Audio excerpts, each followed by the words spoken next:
Hi Leo, kumusta po kayong lahat? Okay, so yan Leo, maraming salamat po sa walang sawang pagsubaybay sa ating pong mga reading. And kung ikaw ay bago pa lang sa ating channel, mag-subscribe na po kayo. Then i-click mo na rin yung ating notification bell para lagi kang updated sa ating mga bagong upload. Okay, so guys, sa mga interested naman sa ating private reading, nasa description box below lang po yung link. Message lang po kayo. So, tignan natin, Leo, ano ba yung mga possible na ganap sa inyo this week? Leo, Sun, Moon, Rising, and Venus sign.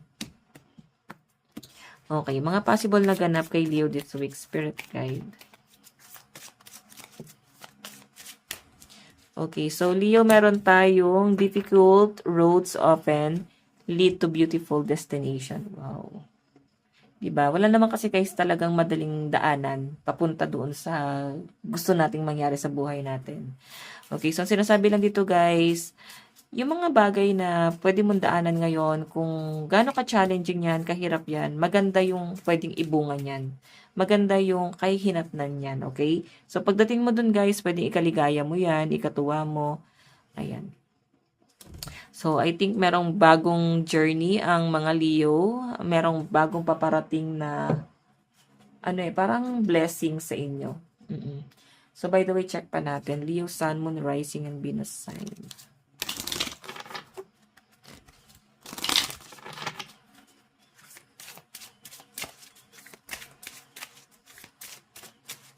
Leo.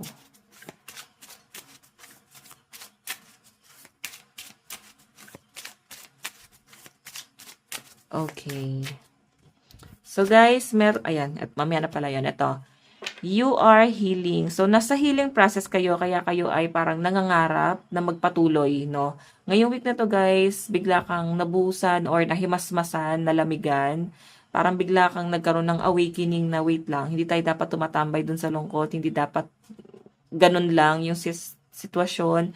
So, ayan, may magiging realization ka this week kung bakit parang magpo-focus ka sa career mo, kung bakit parang gusto mo ng something expansion sa buhay. Okay? So, nakapokus siya guys sa sa resources mo, sa financial mo, sa career mo, and sa goal mo, sa nilook forward mo sa future mo. Doon nakapokus yung energy mo, and parang netong mga nakaraang linggo, parang medyo mabigat ang mga baggage mo, no?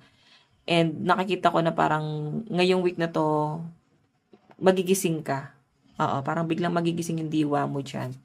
So again, sabi rito, healing happens in season. It can be rush or force to fit a schedule. So often we curse the seeds that haven't taken root, failing to realize it's not their time.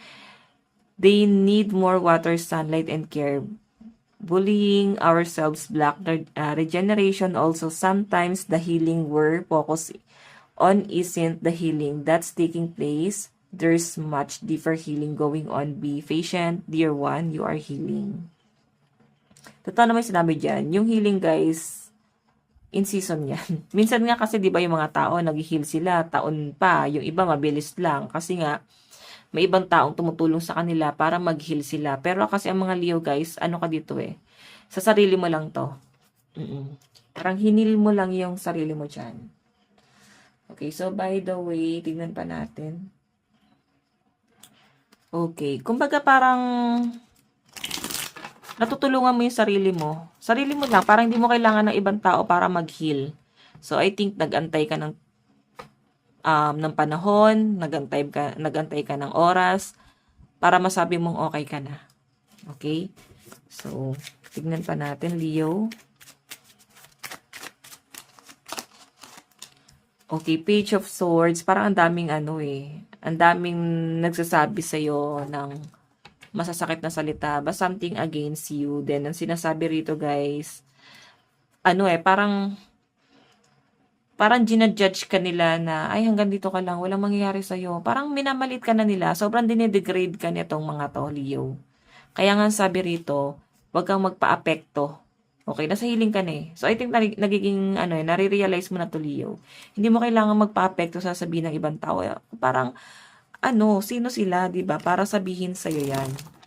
Kilala mo yung sarili mo, alam mo yung gagawin mo. So, by the way, check pa natin, Leo. Alam mo yung kaya mong gawin, Leo. Page of Wands ka dito. Medyo naguguluhan ka pa rin talaga. Oo, gulong-gulo ka sa mga nangyayari. And ang nakikita ko sa mga Leo rito, parang ang dami mong gustong gawin, hindi mo alam kung paano magsisimula. Katulad lang to guys, ng paulit-ulit kong sinasabi, na pag marami gumugulo sa isip mo, umpisahan mo muna dun sa una mong plano. Okay? Umpisahan mo sa una mong plano, then after nun, nakuha mo na yung bagay na yon, next naman, 'di ba? Wag mong pagsabay-sabayan. Hindi mo kailangan pagsabay-sabayan kasi mas mahihirapan ka doon. Okay? Again, meron tayong 9 of Cups.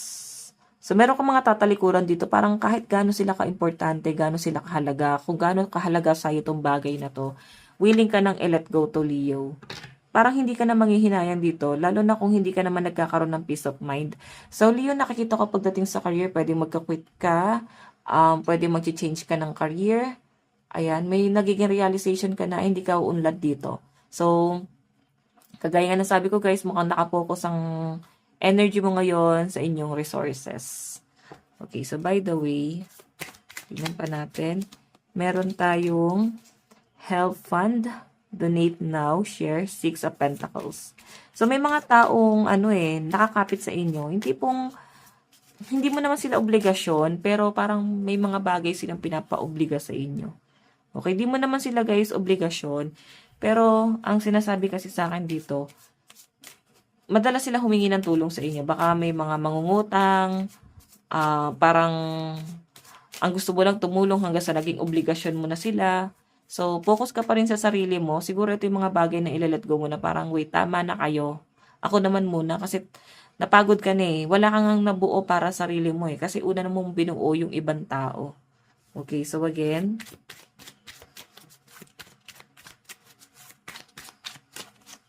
meron tayong death. Ending and new beginning to guys, si death, no? Okay, kumbaga, ending and new beginning. Kumbaga si death kasi guys, siya, hindi naman to guys masama. Okay, ibig sabihin may natapos na old cycle. Ngayon, nasa transition ka na eh. Papunta ka na sa bagong cycle. Kaya ganito na yung nangyayari sa inyo guys. Kumbaga, inaalis ka na dun sa mga pangit. At inilalagay ka na ni universe dun sa mas maganda. Yung magandang plano niya para sa inyo. Okay?